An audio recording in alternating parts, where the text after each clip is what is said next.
Hi, welcome to Truth Hurts. Ed is my name. I am your host. Disclaimer, this show is all about raw, unfiltered honesty. Over here, we deal in facts, not feelings. This might be the best time for you to leave the room if your ego is made out of glass. It will get shattered.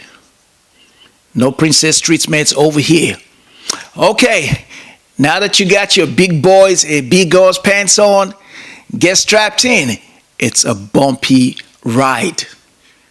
Today, we will be dissecting manipulation in relationships. Whew. I can just feel the temperature in the room go up. All right, take it easy. From a professional perspective, it is a form of emotional influence where one person uses covert tactics to control or gain power over the other person. I'm going to go in depth on some key signs of manipulation in relationships and how you can recognize those telltale signs that maybe you're possibly being manipulated. Number one, emotional blackmail. Here's what that looks like. The manipulator creates a sense of guilt or fear to control decisions. They might say things like, if you really love me, you will not do this. Or, I will hurt myself if you leave.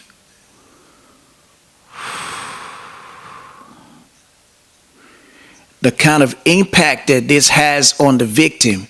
The victim feels trapped, obligated, or anxious, often prioritizing the manipulator's needs over their own to avoid conflict. Number two, gaslighting. The manipulator denies events, distorts the truth, or invalidates feelings to make the other person doubt their memory or perception. Phrases like, you're overreacting, or that never happened. These are common statements that the manipulator makes. The fact is, the victim may feel confused, question their reality, or struggle with self-esteem, believing that, maybe I'm overly sensitive or irrational. Talk about mind control.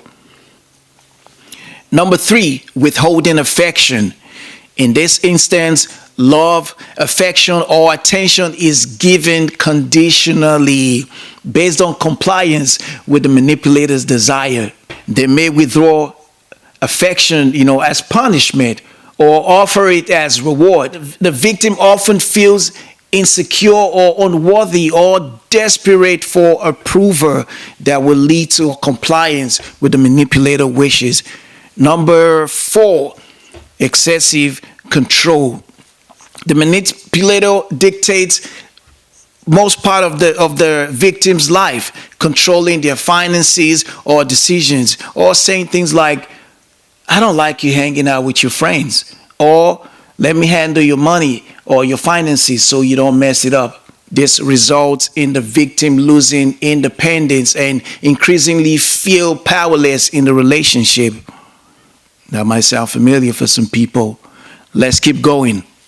Number five, blame shifting.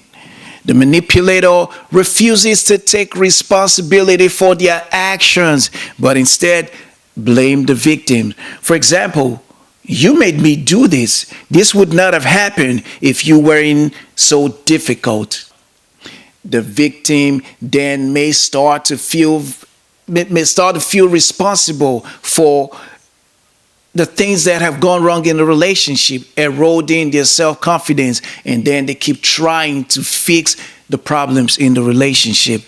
Number six, love bombing and devaluation. All right, slow down your roll, gangster.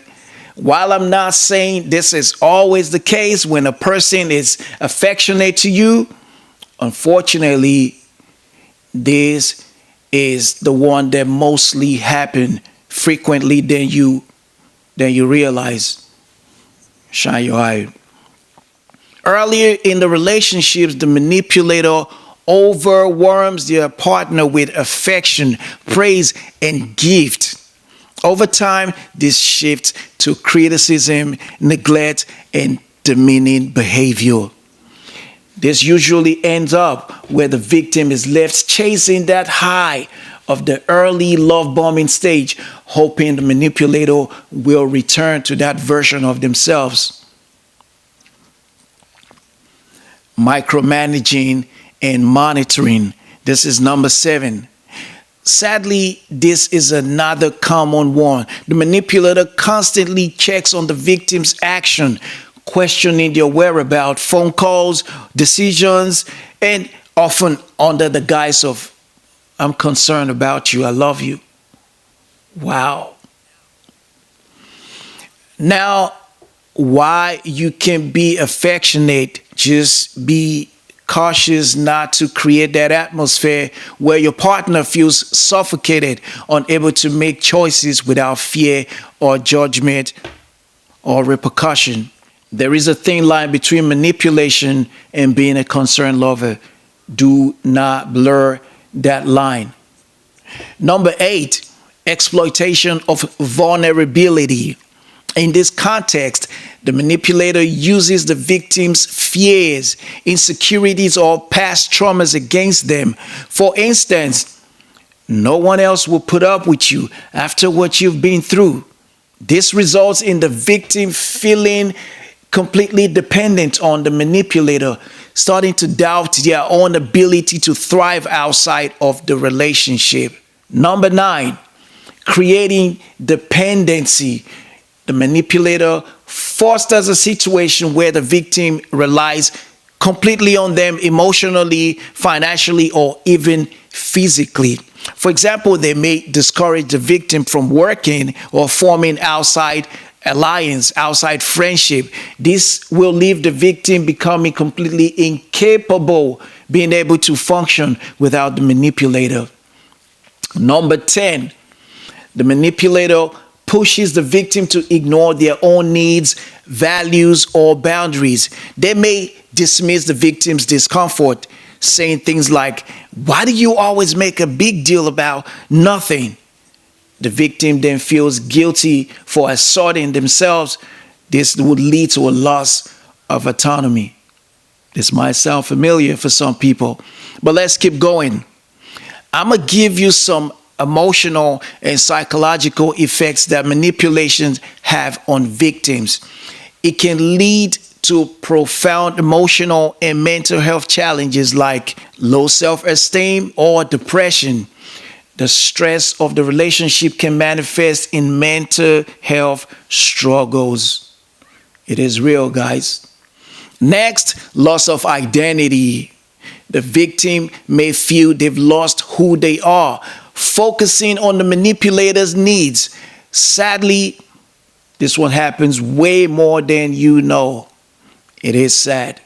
And then feelings of isolation. Manipulators often create circumstances that limit the victim's access to support structures like friends and family. That will shock you how common that is. All right, let's keep going.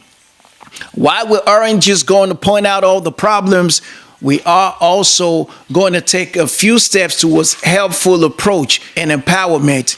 And I must say, it is important that you speak with a professional if possible. Myself, I am a certified counselor. You're welcome to reach out for a one-on-one session. Links and contact will be in the video. All right, let's jump back in. As a counselor, he has some recommended helpful tips that might help you overcome manipulation. Number 1, awareness.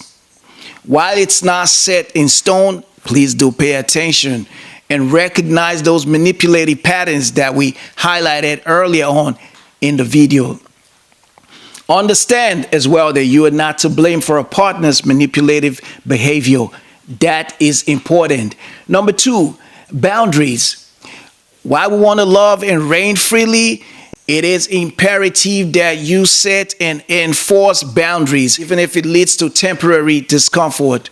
It will save both of you a headache in the future, as well as maintain mutual respect for each other. Number 3, support for each other. Connect with friends and family or some sort of support group that would help you get through difficult and trying times. These are essential for every relationship.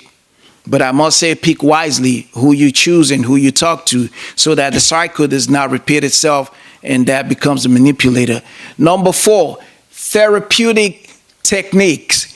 Use CBT, cognitive behavioral therapy, to build self-esteem and challenge distorted thinking. Now, CBT is a combination of cognitive therapy and behavioral therapy that helps you identify the challenges of unhelpful thoughts.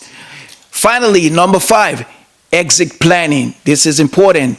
If the manipulation is severe and becomes abusive, it is time to develop a safe plan to leave the relationship. By fostering self-awareness and providing practical tools, therapy can empower individuals to break free from manipulation, to help them reclaim their sense of self. Guys, I know it's been a lot to unpack today, but this is important. I promise I'll be easier on the ear next time. Maybe not. Well, make sure you hit that like and subscribe button for more True to the Game content. And shoot me a DM on my Instagram. It's the same handle across board. truthhurts_Ed. Your boy Ed got your back. I'll catch you on the next one.